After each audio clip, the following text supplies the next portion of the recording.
भक्त प्रहलाद के पौत्र बलि यज्ञ कर रहे थे। तभी उनकी यज्ञशाला में नारायण प्रभु यानी विष्णु का वामन के रूप में आगमन हुआ। वामन बलि के दरवाजे पर खड़े होकर दान की याचना करने लगे। तब बलि ने वहां आकर वामन से मनचाहा दान मांगने को कहा। तब वामन ने 3 पग भूमि मांगी।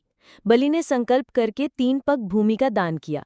अब वामन ने तुरंत अपना रूप वामन से विराट किया और पहले चरण में नीचे के लोक और दूसरे चरण में ऊपर के सारे लोक नाप लिए। इस तरह से वामन ने 2 पग में सारे ब्रह्मांड को नाप लिया और बलि से तीसरा पग रखने के लिए स्थान मांगने लगे। तब बलि ने अपने सिर पर तीसरा पग रखने को कहा।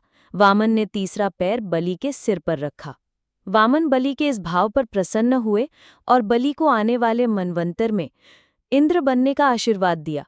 पर तब तक बलि को सुतल लोक में वास करने को कहा। वामन ने बलि से कहा कि मैं तुम्हारे दान देने की प्रवृत्ति से बहुत प्रसन्न हूँ। आज से तुम्हारे दान देने की प्रवृत्ति के लिए इस दान का नाम बलिदान के नाम से जाना जाएगा। साथ ही बलि से मांगो क्या मांगना चाहते हो कहकर वर मांगने को कहा। तब बलि ने कहा, प्रभु अभी अभी मैंने ही आपको ये संपूर्ण सृष्टि दान की है और मैं दान की हुई वस्तु वापस नहीं ले सकता। हे प्रभु, आप अगर मुझे कुछ देना ही चाहते हो तो मैं आपसे आपको ही मांगता हूँ। वामन ने बलि से कहा, राजा बलि, तुम अगले मनवंतर के आने तक सुतल लोक में वास करना और मैं तुम्हारा द्वारपाल बनकर नित्य तुम्हारे साथ रहूंगा। वामन बलि को लेकर सुतल लोक चले गए। नारद जी सारा वृतांत सुनाने लक्ष्मी जी के पास पहुंचे और कहने लगे कि हे माता, आज से आप संन्यास ले लो क्योंकि अब आपके पति विष्णु जी आपके पास नहीं आएंगे। लक्ष्मी जी नारद जी की रहस्यमयी बातों को सुनकर नारद जी से कहा कि स्पष्ट बात कीजिए। तब नारद जी ने लक्ष्मी जी को सारा वृतांत सुनाया और कहा कि अब से वे राजा बलि के यहाँ द्वारपाल हैं। तब माता लक्ष्मी ने इस समस्या का उपाय पूछा। तब नारद जी ने माता लक्ष्मी को संकेत दिया कि बलि के कोई बहन नहीं है।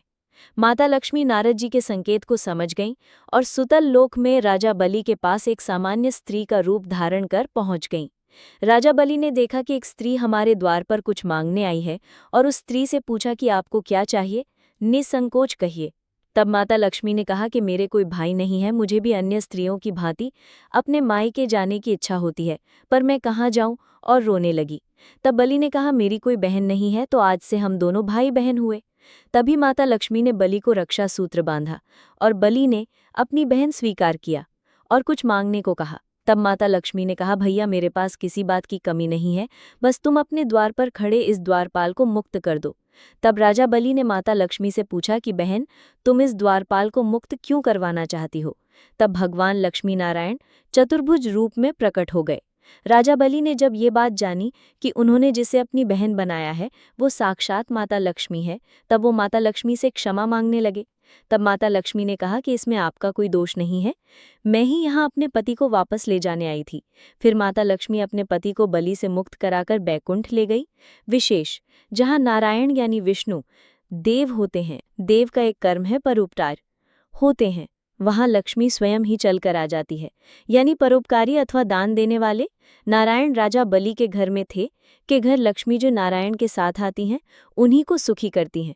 जहाँ नारायण की सेवा होती है वहाँ लक्ष्मी बिना आमंत्रण के आ जाती हैं।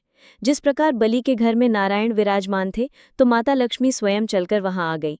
बलि ने अपने जीवन में दान की प्रवृत्ति को अपनाकर बहुत सत्कर्म किए, इसलिए नारायण उनको प्राप्त हुए और नारायण के आते ही लक्ष्मी भी वहाँ स्वयं चलकर आ गई।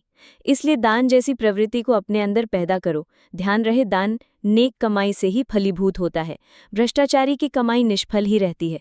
संतोषी जीवन अपनाओ जो आपकी सादगी एवं अपरिग्रह की प्रवृत्ति से संभव है। प्रभु में श्रद्धा एवं भक्ति, गौमाता को पुण्यात्मा मानकर उसकी सेवा एवं शुद्ध शाकाहार अपनाओ। करुणा को चुनो। एक सत्कर्म पूरा हो तो दूसरा सत्कर्म करो, दूसरा पूरा हो तो तीसरा करो। जो हमेशा सत्कर्म करते हैं लक्ष्मी नारायण उन्हीं को प्राप्त होते हैं।